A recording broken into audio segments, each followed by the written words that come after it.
สวัสดีครับวันนี้เราจะมารีวิวจอเครื่องชั่งสำหรับแผ่นคอนกรีตนะครับหลายท่านนะครับอาจจะเกิดปัญหาของการแสดงผลของจอเครื่องชั่งในแผ่นคอนกรีตนะครับอย่างเช่นมีสัญญาณรบกวนหรือการโหลดหินทรายทำให้เกิดการสั่นของโหลดเซลล์นะครับซึ่งเหล่านี้นะฮะจะทำให้มิเตอร์อ่านค่าได้ไม่แม่นยำหรือตัวเลขวิ่งนะครับวันนี้นะครับเราจะมาดูผู้เชี่ยวชาญทางด้านเครื่องผสมคอนกรีตจากประเทศอังกฤษนะครับมากว่า35ปีนะครับนั่นก็คือยี่ห้อ Practicon นะครับซึ่งเป็นผู้ผลิตจอเครื่องชั่งเฉพาะสำหรับแท่นคอนกรีตนะครับมีทั้งรุ่นส่งสัญญาณอย่างเช่น Communication นะครับเป็น Ethernet Modbus TCP นะครับหรือจะเป็นอนาล็อกหรือ0 ถึง 10 โวลต์อย่างที่บ้านเราใช้กันนะครับเรามาดูสำหรับวันนี้นะครับเราจะมาดูรุ่น PR430A นะครับเป็นรุ่น Analog Output นะครับ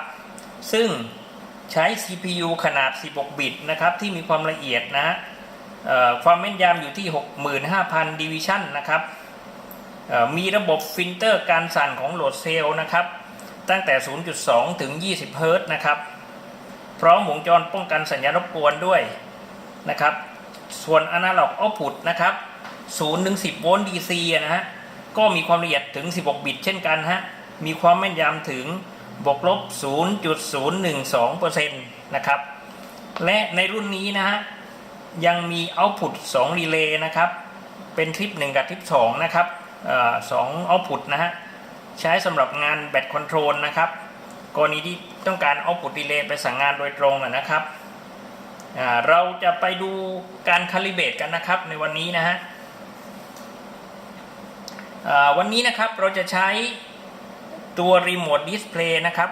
รับสัญญาณ0 ถึง 10 โวลต์ DC นะครับของ Precision Digital นะครับมาสเกลอ่านค่าเป็นน้ำหนักกลับมาอีกทีนะครับก็คือ0 ถึง 10 กิโลกรัมนะครับพร้อมทั้งเรามีดิสเพลย์ที่เป็นโดสเกลนะครับดูเปอร์เซ็นต์ข้างล่างให้ดูด้วยนะครับโอเคน้ำหนักที่ใช้ในวันนี้นะครับเรามีลูกตุ้มขนาด5กิโลกรัมและ10กิโลกรัมนะครับผ่านการคาลิเบรตจากกองช่างตรงวัดนะครับต่อไปนะครับเรามาดูวิธีการคาลิเบรตมิเตอร์ PR430A ของ Practicon นะครับตรงส่วนแสดงผลหน้าจอนะครับจะมี LED นะครับ Motion นะฮะจะเป็นการบอกสถานะขณะที่มีน้ำหนักหรือการโหลดอยู่นะครับถ้าเกิด Display นิ่งเมื่อไหร่ไฟ Motion ก็จะดับนะครับตรงปุ่มนะครับจะมีปุ่ม Select นะครับสำหรับสครอลเข้าเมนูนะครับแล้วก็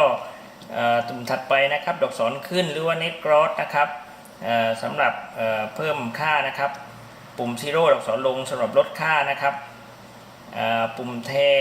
นะครับจะมีดอกศรไปทางซ้ายนะครับอันนี้สำหรับเลื่อนตำแหน่งนะครับหรือทศนิยมนะครับต่อไปปุ่ม Enter นะครับสำหรับConfirm นะครับเราไปดูวิธีการคาลิเบรตกันนะครับเราจะคาลิเบรตกันที่10กิโลกรัมนะครับเรากดปุ่ม Select นะครับขึ้น Part Code นะครับกด Enter ฮะในการคาลิเบรตนะครับด้วยน้ำหนักเราจะใช้ Part Code 2นะครับกด Enter ครับจะขึ้นคาลิเบรตนะครับด้วยเวทนะครับ WTS นะครับเราสามารถปกตินะครับเราสามารถที่จะเปลี่ยนเป็นคาลิเบรตด้วย Circuit นะครับหรือย่อมาจาก KLC นะครับโดยที่เราอาจจะมีการป้อนมิลลิโวลต์เปอร์โวลต์ป้อนพิกัดโหลดเซลล์นะครับแล้วคาลิเบรตตำแหน่งซีโร่นะครับแต่วันนี้นะครับเราจะคาลิเบรตด้วยน้ำหนักนะครับใช้ตัวเวทนะครับกด Enter Confirm นะครับเราจะไปที่เมนูการตั้งค่าทศนิยมก่อนนะครับกด Select Scroll ไปนะครับ DP Decimal Point นะครับกด Enter นะครับเราก็กดดอกศรขึ้นเลื่อนเป็น2หลักนะครับเพราะเราจะใช้ 10.00 นะครับโอเค Enter Confirm นะครับกด Select ต่อนะฮะได้เป็น Span นะครับกด Enter นะครับแล้วก็เลื่อนหลักไปเลยนะครับที่10กิโลกรัมนะครับ Enter ครับโอเคหลังจากเราตั้งเสร็จนะครับแล้วก็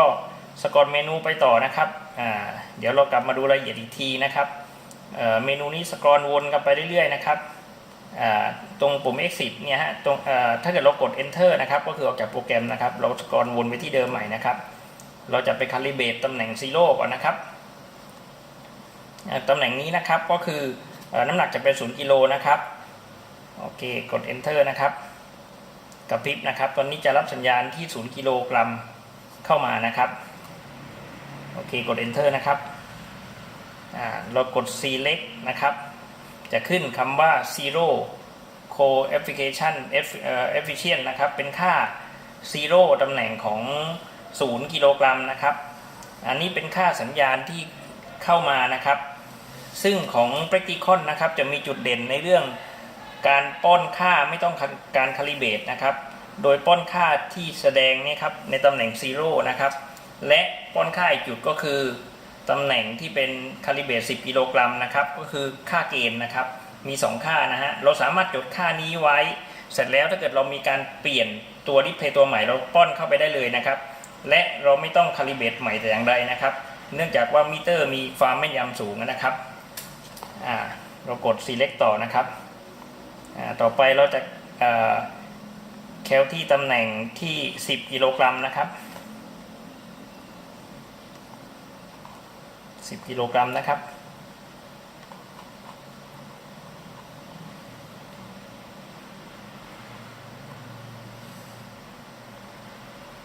ขออภัยครับทำไมผมป้อน10 กิโลกรัมไม่ได้ครับเนื่องจากว่าตำแหน่งนี้เราต้องเอาน้ำหนัก10 กิโลกรัมขึ้นนะครับ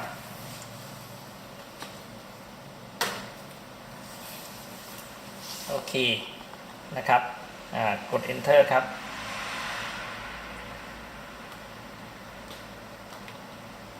กดสอนลงมานะครับโอเค10 กิโลกรัมนะครับคอนเฟิร์มนะฮะโอเค10 กิโลกรัมกด select นะครับโอเคจะมีค่าเกณฑ์ขึ้นมานะครับณตำแหน่ง10 กิโลกรัมนะครับก็คือ6079นะครับเราสามารถจดค่าของ0และค่าของเกณฑ์นี้ไว้นะครับไว้ป้อนกับมิเตอร์นะครับในอนาคตถ้าเรามีการเปลี่ยนแปลงเราไม่ต้องคาลิเบรตใหม่แต่อย่างใดนะครับต่อไปนะครับกด select ต่อนะครับทศนิยมนะครับฟิลเตอร์นะครับฟิลเตอร์ตอนนี้คือปกติจะฟิลเตอร์ที่ระดับตั้งแต่1ถึง50นะครับก็คือ 0.2 ถึง 20 เฮิรตซ์นะครับตอนนี้คือระดับ10นะครับคูณด้วย50มิลลิเซกก็คือตำแหน่งที่ประมาณ2 เฮิรตซ์นะครับโอเคต่อไปนะครับตัวนี้คือ Display Update Display Rate นะครับ 0.4 เซกนะครับเพราะคือใน1ครั้งนะครับใช้เวลา 0.4 วินาทีนะครับนี่คือ Standard Mode ทั่วไปนะครับตำแหน่งที่เป็น0 กิโลกรัมนะครับก็คือ0 โวลต์นะครับ Analog Out นะครับ Analog Zero นะครับ AZ ต่อไป Analog Range นะครับก็คือโอเค10 กิโลกรัมนะครับที่เราจะส่งไปยังตัว Remote Display นะครับเราไม่ต้องแก้แล้วครับโอเคกดไปเรื่อยๆนะครับไปถึง exit นะครับเราโปรแกรมเสร็จแล้วเรา enter ออกมาเลยนะครับโอเคตอนนี้น้ำหนักขึ้น10 กิโลกรัมแล้วนะครับโอเคต่อไปเรามาทดสอบดูนะครับ5 กิโลกรัมนะครับ10 กิโลกรัมนะครับโอเคเราทดสอบการสั่นดูนะครับ